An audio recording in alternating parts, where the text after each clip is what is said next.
Iran चीन से खरीदेगा मल्टी रोल फाइटर जेट। जी हां, चीन के J-10C फाइटर जेट खरीदने का फैसला ईरान ने लिया है।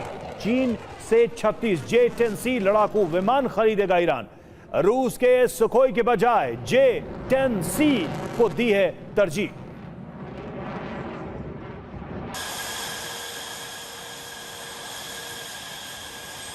तो चीन से फाइटर जेट खरीदने का यह फैसला लिया गया है ईरान की तरफ से। इसके पहले ये लड़ाकू विमान रूस से खरीदे जाते थे, लेकिन आप देखिए इस युद्ध का एक मेजर बड़ा इंपैक्ट यहां दिख रहा है कि अब झुकाव चीन की तरफ हो रहा है, कम से कम इतने बड़े रक्षा सौदे के लिए।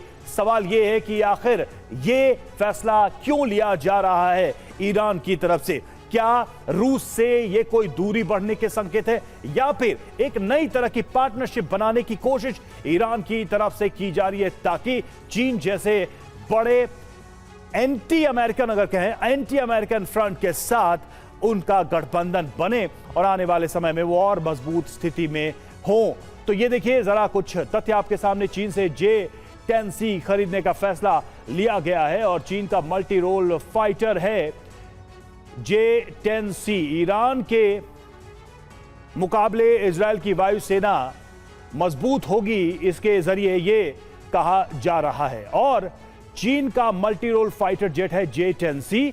मौजूदा जखीरे में ज्यादातर अमेरिकी लड़ाकू जेट हैं और ऐसे में चीन की तरफ से ये जो जेट है मिलेगा तो इससे ताकत बढ़ेगी। 36 लड़ाकू विमान खरीदेगा ईरान और ईरान के कई लड़ाकू विमान ऑपरेशनल नहीं हैं, यानी कि बहुत पुरानी जनरेशन के एयरफोर्स को एडवांस करना मकसद है और स्पेयर पार्ट्स की कमी से रखरखाव में परेशानी आती रही है ईरान को। इस वजह से अब चीन के साथ ये नए समझौते हो रहे हैं। ईरान के पास अभी 150 फाइटर जेट हैं।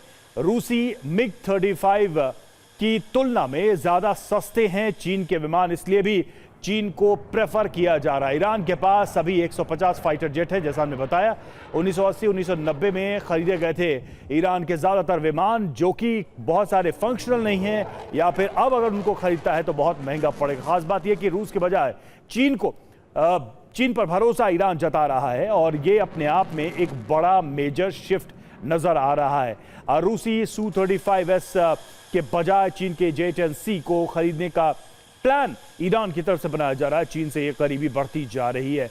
मुकेश सर, चीन से इस तरह के रक्षा सौदे के क्या इंप्लीकेशंस होंगे और इसके क्या अर्थ समझे जाएं? क्या वाकई में सिर्फ बात फाइटर जेट को खरीदने की है, सस्ते और ज्यादा आधुनिक, या फिर मामला कुछ और है? नहीं, मुझे लगता है कि अगर ईरान के पास विकल्प खुला होता तो J-10C से कहीं ज़्यादा कद्दावर विमान भारत का तेजस है, तेजस मार्क 1, और कई बार J-10C को मात दे चुका है। ये कई एयर शो में साबित हो चुका है, लेकिन ईरान के पास वो विकल्प खुला हुआ नहीं है कि वो भारत से विमान खरीद पाए। दूसरा, अगर वो ईरान की कोशिश होती कि वो रशिया से विमान खरीदते, लेकिन रशिया यूक्रेन के साथ अपनी लड़ाई में इतना उलझा हुआ है कि वो अपनी फौजों, अपने पूरे जखीरे को यूक्रेन पर केंद्रित किए हुए। ऐसे में चाइना ने इस पूरी स्थिति का फ़ायदा उठाया है और ऐसे में आप जब भी देखिए कि जहाँ जहाँ भी युद्ध हो रहा है, चाइना इस अपने हथियारों की बिक्री का नाजायज़ फ़ायदा उठाने के पूरे मूड में है। वो अपने पूरे रक्षा बाजार को फैलाने के मूड में है। ईरान के पास और कोई विकल्प नहीं बचा है, इसलिए वो चाइना की तरफ गया है। दूसरी तरफ मैं पुरानी आपके इस खबर पर आना चाहता हूँ, अरागची का जो 10 पॉइंट आपने गिनाए थे, उन 10 पॉइंट को आप देखिए कि वो सारे जो डोनाल्ड ट्रंप की पिछले जनवरी से लेकर जून तक की अनप्रेडिक्टेबिलिटी है, उसका इशारा करते हैं कि एक इतनी बड़ी महाशक्ति के नेता को इतना यू टर्न लेने वाला नेता नहीं होना चाहिए।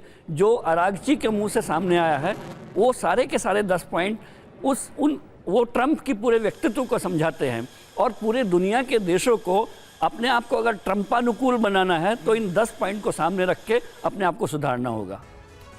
बेहद महत्वपूर्ण बात आपने कही कि ट्रंप के जो बयान हैं, दरअसल दुनिया के कई देश जो उनसे इस वक्त डील कर रहे हैं वो लगभग अरागची वाली फीलिंग रखते हैं। अरागची ने इनको बहुत साफ के खोल के कहा है दुनिया के सामने।